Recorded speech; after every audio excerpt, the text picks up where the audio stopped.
첫 번째는 갑자기 찾아오는 자기 혐오입니다. 여러분들 몇 시간 끙끙대면서 그림 하나 완성해 본 적 있으시죠? 근데 딱 보잖아요. 갑자기 표정이 굳어집니다. 단점만 쫙 보이고, 완전 망했네. 이런 말이 툭 튀어나오잖아요. 한 5분쯤 지나면 슬슬 자각이 옵니다. 나 지금 또 자존감 바닥치던 상태로 돌아갔구나. 이게 뭐냐면 내 노력이 순식간에 부정당하는 현상이에요. 단순히 아쉬운 거랑 헷갈리면 안 됩니다. 아쉬우면 다음에 잘해야지 하잖아요. 아니죠. 이건 반대예요. 너무 자연스럽게 난 재능이 없나 봐 하며 한없이 작아져 버립니다. 그래서 스케치북을 덮고 나면 진짜 묘한 기분이 드는 겁니다. 속상함도 아니고 억울함도 아니고 내 한계는 진짜 여기까지인가? 그 질문만 맴도는 거죠. 두 번째는요, 이상하게도 그림이 나를 배신한 것처럼 느껴지는 순간입니다. 이게 좀 웃기죠. 내가 그렸는데 내가 만든 건데 막상 완성하고 나면 꼭 남의 손에서 잘못 태어난 결과물처럼 느껴질 때가 있습니다. 분명 머릿속에는 괜찮았거든요. 아니, 솔직히 말하면 시작할 때는 꽤 괜찮을 줄 알았어요. 오늘은 뭔가 될 것 같고, 이번 그림은 조금 다를 것 같고, 내가 생각한 분위기나 감정이 종이 위에 잘 올라갈 것 같았단 말이죠. 그런데 선을 긋고, 색을 얹고, 명암을 넣고, 하나씩 쌓아갈수록 뭔가 미묘하게 틀어집니다. 처음에는 아주 작은 차이예요. 눈동자 위치가 조금 어색하다든지, 얼굴 각도가 생각보다 딱딱하다든지, 색감이 머릿속보다 탁하다든지. 근데 그 작은 차이가 계속 쌓이면 어느 순간 그림 전체가 내가 원한 방향에서 멀어져 있어요. 그때 드는 감정이 참 이상합니다. 그냥 실패했다는 느낌이 아니라 내가 마음속에 품고 있던 장면이 그림 속에서 제대로 살아나지 못했다는 느낌. 말하자면 내가 표현하고 싶었던 감정은 분명히 있었는데 그림은 그 감정을 알아듣지 못한 것 같은 기분이 드는 거예요. 이럴 때 많은 사람들이 제일 먼저 하는 말이 있습니다. 손이 안 따라준다. 이 말 진짜 많이 하죠. 머리로는 아는데 손이 안 따라준다. 감각은 있는데 기술이 부족하다. 생각은 있는데 표현이 안 된다. 근데 이 말 단순한 핑계처럼 들릴 때도 있지만 사실 그림 그리는 사람한테는 굉장히 정확한 고통입니다. 왜냐하면 그림은 결국 머릿속 이미지와 손끝 기술 사이에 간격을 계속 마주하는 일이거든요. 내가 보고 있는 이상적인 그림과 내가 내 손에서 나온 그림 사이에 거리가 너무 크게 느껴질 때 우리는 그 간격을 견디기 힘들어 합니다. 특히 열심히 했을수록 더 그렇습니다. 대충 그린 그림이면 뭐 대충 했으니까 하고 넘길 수 있는데 진짜 오래 붙잡고 있었던 그림일수록 상처가 깊습니다. 왜냐하면 그 그림에는 시간이 들어갔고 집중이 들어갔고 기대가 들어갔거든요. 그래서 결과물이 마음에 안 들면 단순히 그림 한 장 아쉬운 게 아니라 그 시간 전체가 부정당한 것처럼 느껴집니다. 근데 여기서 우리가 조심해야 할 게 있어요. 그림이 마음처럼 나오지 않았다는 사실이 곧 내가 그림을 못 그린다는 증거는 아닙니다. 이건 정말 중요합니다. 우리는 너무 쉽게 결과물 하나로 나 자신 전체를 판단해 버립니다. 그림 하나가 어색하면 나는 감각이 없나 봐. 색이 마음에 안 들면 나는 색을 못 쓰나 봐. 인체가 틀어지면 나는 기본기도 없나 봐. 이렇게 생각이 확장됩니다. 근데 사실은 그 그림이 지금 내 의도에 도달하지 못했을 뿐이지 내 가능성 전체가 거기서 끝난 건 아니거든요. 오히려 마음에 안 든다는 건 내가 보는 눈이 조금씩 생기고 있다는 뜻일 수도 있습니다. 예전에는 몰랐던 어색함이 보이고, 예전에는 지나쳤던 문제점이 눈에 들어오고, 예전에는 그냥 괜찮다고 넘겼던 부분이 이제는 거슬리기 시작하는 거죠. 물론 이 과정이 편하진 않습니다. 성장하는 중이라고 해서 매 순간 기쁘진 않아요. 오히려 성장하는 중이라 더 괴롭습니다. 눈은 앞서가는데 손은 아직 따라오지 못하니까요. 그래서 이 순간에 필요한 건 자기 비난이 아니라 분리입니다. 나와 그림을 분리하는 거. 이 그림은 부족하다. 와, 나는 부족한 사람이다는 완전히 다른 말입니다.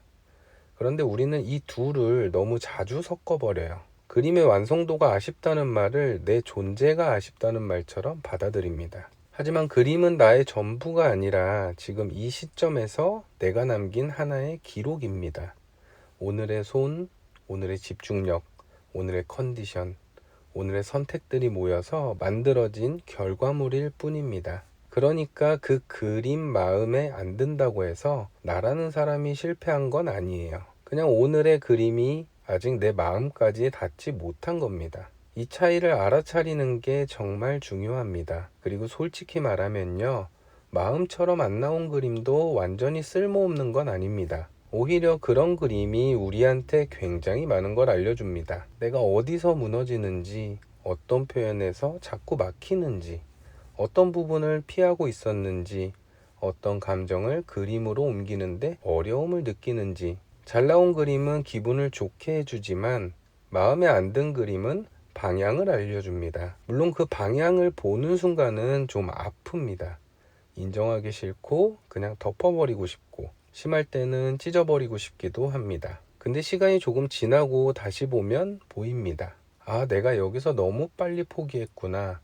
아, 이 부분은 관찰이 부족했구나. 아, 나는 분위기보다 형태에서 먼저 흔들리는구나. 이런 식으로요. 그러니까 마음에 안 든 그림은 나를 망치는 증거가 아니라 다음 그림으로 넘어가기 위한 지도에 가까울지도 모릅니다. 여기서 중요한 건 그 지도를 바로 해석하려고 하지 않아도 된다는 거예요. 그림을 완성한 직후에는 감정이 너무 뜨겁습니다. 그때는 객관적으로 못 봐요. 눈에 보이는 모든 게 단점 같고 내가 한 선택들이 전부 잘못된 것처럼 느껴집니다. 그러니까 그 순간에는 분석하려고 애쓰지 말고 그냥 거리를 두는 게 좋습니다. 스케치북을 덮어도 되고 파일을 잠깐 닫아도 되고 산책을 나가도 괜찮습니다. 중요한 건 그 그림을 실패로 확정짓지 않는 거예요. 망했다라고 도장을 찍어버리는 순간 그림이 줄 수 있는 배움까지 같이 버리게 됩니다. 그냥 이렇게 말해보면 좋겠습니다. 지금은 마음에 안 든다. 근데 나중에 다시 보자. 이 정도면 충분합니다. 지금 당장 사랑할 필요도 없고 억지로 긍정할 필요도 없습니다. 다만 완전히 미워해버리지는 않는 거. 그게 그림을 계속하는 사람에게는 꽤 중요한 태도입니다. 세 번째는요, 남의 그림을 보는 순간 내 그림이 갑자기 초라해지는 감정입니다. 이거 진짜 많은 분들이 겪습니다. 방금 전까지만 해도 내 그림이 그렇게까지 나쁘진 않았거든요. 조금 아쉽긴 해도 그래도 열심히 했고 나름 괜찮은 부분도 있다고 생각했어요. 그런데 SNS를 딱 켭니다. 그리고 누군가의 그림이 눈에 들어와요. 선은 너무 깔끔하고 색은 깊고 구도는 세련됐고 캐릭터의 표정은 살아있고 심지어 그 사람은 나보다 훨씬 어린 것 같아요. 그 순간 마음속에서 뭔가 툭 떨어집니다. 나는 지금 뭐 하고 있지? 이런 생각이 올라와요. 분명히 나는 내 그림을 그리고 있었는데 갑자기 남의 그림이 기준이 되어버립니다. 그리고 내 그림은 그 기준 앞에서 너무 작고 어설프게 느껴져요. 비교는 참 이상합니다. 좋은 자극이 될 때도 있지만 어느 순간부터는 나를 움직이게 하는 힘이 아니라 나를 멈추게 하는 벽이 됩니다. 처음에는 나도 저렇게 그리고 싶다였는데 시간이 지나면 나는 절대 저렇게 못 그릴 것 같다로 바뀝니다. 하나는 동경이고 하나는 체념이에요. 동경은 사람을 앞으로 끌고 가지만 체념은 사람을 제자리에 주저앉게 합니다. 문제는 우리가 SNS에서 보는 그림들이 대부분 결과물이라는 거예요. 그 사람이 거기까지 오기 위해 망친 그림, 버린 러프, 실패한 시도, 지웠던 레이어, 포기하고 싶었던 밤들은 보이지가 않습니다. 우리는 완성된 장면만 보고 그 사람의 전체 실력이라고 생각합니다. 그리고 내 그림은 과정 중간에 있는 날 것 그대로의 상태로 비교하죠. 이건 사실 공정한 비교가 아닙니다. 남의 하이라이트와 내 비하인드를 비교하는 거니까요. 그런데도 마음은 그걸 잘 모릅니다. 머리로는 비교하지 말자 생각해도 눈은 이미 비교하고 있어요. 저 사람은 저렇게 잘하는데 나는 왜 이 정도일까? 저 사람은 색을 저렇게 쓰는데 나는 왜 항상 탁해질까? 저 사람은 선 하나만 그어도 느낌이 있는데 나는 왜 이렇게 힘이 없을까? 이렇게 생각하다 보면 그림을 그리는 행위 자체가 점점 무거워집니다. 원래 그림은 내가 좋아서 시작한 건데 어느 순간 시험지가 돼버려요. 누가 점수를 매기는 것도 아닌데 혼자 계속 채점합니다. 이 정도면 몇 점일까? 사람들은 이걸 보고 어떻게 생각할까? 올리면 반응이 있을까? 반응이 없으면 그건 못 그렸다는 뜻일까? 이런 생각들이 쌓이면 그림이 즐거운 일이 아니라 검사받는 일이 되어버립니다. 이때 정말 필요한 건 비교를 완전히 없애는 게 아닙니다. 솔직히 그건 어렵습니다. 그림을 그리는 이상 남의 그림을 볼 수밖에 없고 좋은 작품을 보면 영향을 받을 수밖에 없습니다. 중요한 건 비교의 방향을 바꾸는 겁니다. 나는 왜 저 사람처럼 못 그리지?가 아니라 저 그림에서 내가 배우고 싶은 건 정확히 뭐지? 로 바꾸는 거예요. 막연히 저 사람은 잘하고 나는 못한다. 이렇게 뭉뚱그리면 아무것도 남지 않습니다. 그런데 구체적으로 보면 배울 수 있는 게 생깁니다. 저 사람은 얼굴 명암을 단순하게 잡는구나. 저 사람은 배경을 다 그리지 않아도 분위기를 만들 줄 아는구나. 저 사람은 색을 많이 쓰는 게 아니라 포인트 색을 잘 쓰는구나. 이렇게 쪼개서 보면 비교가 나를 공격하는 칼이 아니라 내 그림을 조금씩 다듬는 도구가 됩니다. 그리고 또 하나, 우리는 남의 속도를 너무 쉽게 내 기준으로 가져옵니다. 누군가는 1년 만에 엄청 늘고, 누군가는 매일 그림을 올리고, 누군가는 이미 커미션을 받고, 누군가는 전시를 하고, 누군가는 영상으로 과정을 보여주고, 그걸 보고 있으면 나만 뒤처진 것 같아요. 그런데 사람마다 시작점도 다르고, 환경도 다릅니다. 하루에 쓸 수 있는 시간도 다르고, 버텨온 시간도 다릅니다. 어떤 사람은 어릴 때부터 꾸준히 그렸고, 어떤 사람은 미술 교육을 받았고, 어떤 사람은 하루 종일 그림에 시간을 쓸 수 있고, 어떤 사람은 일이나 공부가 끝난 뒤 지친 몸으로 겨우 한 장을 그립니다. 그런데 우리는 그런 배경은 지워버리고 결과만 비교합니다.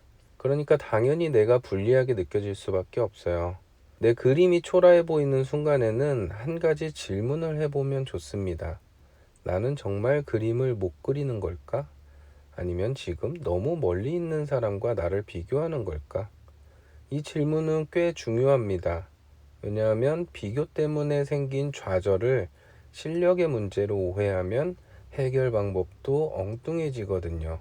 쉬어야 할 때 더 몰아붙이고 배워야 할 때 자신을 미워하고 시간이 필요한 부분을 재능 부족으로 결론 내립니다. 그러면 그림을 계속하기가 너무 힘들어져요. 사실 지금 필요한 건 더 세게 채찍질하는 게 아니라 내 위치를 정확히 보는 일일 수도 있습니다. 나는 지금 어디쯤 있고 무엇을 연습하고 있으며 어떤 부분은 이전보다 나아졌고 어떤 부분은 아직 어려운지 이렇게 내 그림을 내 시간 안에서 봐야 합니다. 가끔은 예전 그림을 꺼내보는 것도 도움이 됩니다. 지금 그림만 보면 너무 부족해 보여도 6개월 전 그림이나 1년 전 그림과 나란히 놓고 보면 분명히 달라진 게 있습니다. 선이 조금 더 안정됐거나 형태가 덜 무너지거나 색 선택이 조금 더 자연스러워졌거나 인물의 표정이 전보다 살아났거나 그 변화가 크지 않아도 괜찮습니다. 그림 실력은 계단처럼 확 올라가는 것 같지만 실제로는 아주 작은 변화들이 오래 쌓여서 어느 순간 보이는 경우가 많거든요. 그래서 남과 비교할수록 안 보이던 성장이 과거의 나와 비교하면 조금씩 보입니다. 그리고 그걸 확인하는 순간 마음이 아주 조금은 가라앉습니다. 아, 내가 완전히 제자리였던 건 아니구나. 느리지만 움직이고 있었구나. 이 감각이 계속 그리게 만드는 힘이 됩니다. 네 번째는요, 그래도 결국 다시 그리고 싶어지는 마음입니다. 이게 참 신기합니다. 그림 때문에 상처받고, 그림 때문에 자존감이 흔들리고, 그림 때문에 밤새 기분이 가라앉았는데도 시간이 지나면 또 그리고 싶어져요. 오늘 진짜 안 그린다. 이제 좀 쉬어야겠다. 괜히 시작했다. 이런 생각들을 해놓고도 어느 순간 손이 다시 종이나 태블릿 위로 갑니다. 왜 그럴까요? 아마 마음 한구석에 아직 표현하고 싶은 게 남아있기 때문일 겁니다. 그림이 마음처럼 나오지 않았다는 건 반대로 말하면 마음속에는 아직 나오지 못한 무언가가 있다는 뜻이기도 하거든요. 내가 그리고 싶었던 분위기, 내가 담고 싶었던 얼굴, 내가 표현하고 싶었던 장면, 내가 붙잡고 싶었던 감정, 그게 완전히 사라진 게 아니라 아직 안으로 남아있으니까 우리는 다시 시도하게 됩니다. 사실 그림을 계속 그리는 사람은 실패를 안 겪는 사람이 아닙니다. 오히려 실패를 너무 자주 보는 사람에 가깝습니다. 매번 마음처럼 안 되고 매번 생각보다 어렵고 매번 어딘가 부족합니다. 그런데도 계속하는 이유는 완벽해서가 아니라 가끔 아주 작은 순간에 이건 조금 좋다 싶은 부분을 만나기 때문이에요. 전체 그림은 마음에 안 드는데 손 하나는 괜찮다든지, 색감은 아쉬운데 눈빛은 마음에 든다든지, 구도는 흔들렸는데 분위기만큼은 내가 원한 쪽에 가까웠다든지, 그런 작은 조각 하나가 이상하게 사람을 붙잡습니다. 다 망친 것 같은 그림 속에서도 아주 작은 가능성이 보이면 우리는 그 가능성을 붙들고 다음 그림으로 넘어갑니다. 어쩌면 그림을 계속한다는 건 대단한 확신으로 밀고 나가는 일이 아니라 그 작은 가능성을 놓지 않는 일일지도 모릅니다. 그래서 내 그림이 마음처럼 표현되지 않았을 때 우리가 꼭 기억했으면 하는 게 있습니다. 그 감정은 부끄러운 게 아닙니다. 자기 그림이 싫어지는 순간, 남의 그림 앞에서 작아지는 순간, 내가 재능 없는 사람처럼 느껴지는 순간, 이런 감정들은 그림을 진지하게 대하는 사람에게 너무 자연스럽게 찾아옵니다. 아무 감정도 없으면 오히려 덜 아플 거예요. 기대가 없으면 실망도 없고, 애정이 없으면 상처도 덜 받습니다. 그런데 아프다는 건 그만큼 내가 이걸 중요하게 여기고 있다는 뜻이기도 합니다. 물론 아프다고 해서 무조건 좋은 건 아닙니다. 하지만 그 감정을 전부 없애야만 그림을 계속할 수 있는 건 아니에요.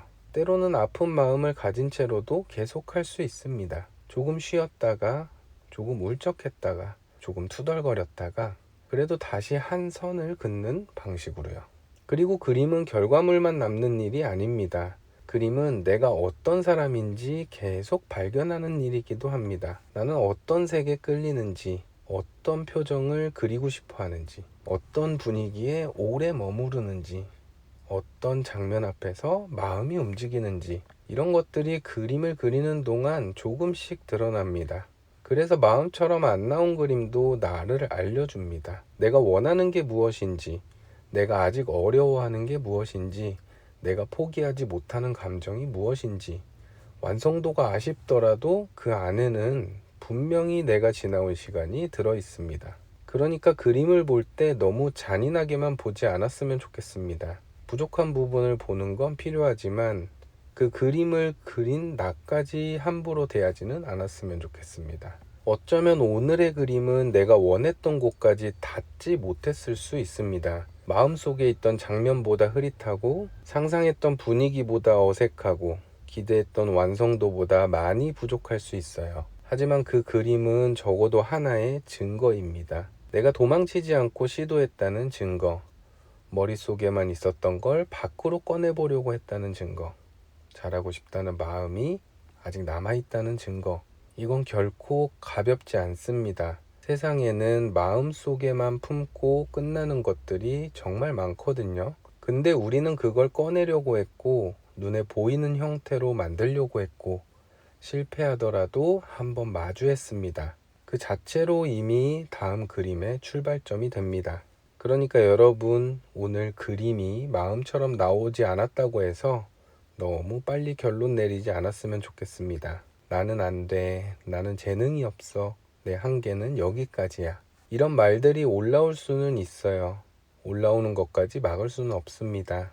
다만 그 말을 최종 결론으로 삼지는 않았으면 좋겠습니다. 대신 이렇게 말해보면 어떨까요?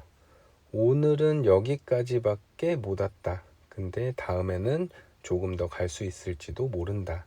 이 말이 훨씬 덜 잔인하고 훨씬 오래 그림을 계속하게 해줍니다. 그림은 단번에 나를 증명하는 시험이 아니라 오래 걸어가며 조금씩 나를 넓혀가는 과정이니까요. 오늘 마음처럼 표현되지 않은 그림도 언젠가 돌아보면 내가 지나온 길의 한 장면처럼 되어 있을 겁니다. 그리고 그때는 알게 될지도 모릅니다.